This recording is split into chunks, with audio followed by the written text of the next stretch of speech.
Naging matagumpay ang pagdaraos ng first pambuhan pelikula para sa Pilipino National Short Film Festival and Competition na ginanap mula June 16 hanggang 24, 2009 sa Pambuhan Northern Samar. Ang pinakabatang film festival and competition sa bansa ay itinaguyod ng Iron Noriel Productions, Sangguniang Kabataan at Municipality of Pambuhan.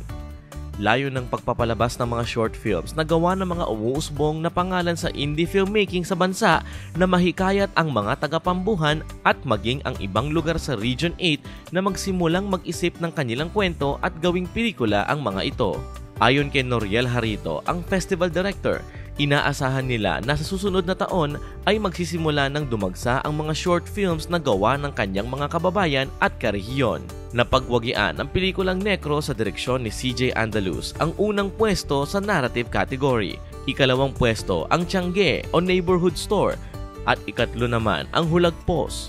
Tumanggap din ng pagkilala ang Manika, Shorts, The Shine Boy at ang Rutina. Sa documentary category, unang pwesto ang Lawa ng Bae, ikalawa at ikatlong pwesto ang Bamboo Lake at Pagbuktaw o Waking Up. Honorable mention ang Si Baby C, Elders in America, Hupa o Nightmare, at Baad na Pauno o Restless. Nakamit naman ng libingan ni Ramon Del Prado ang Special Prize for Animation. Ang Pambuhan ay isa sa 24 municipalities na bumubuo sa lalawigan ng Northern Samar.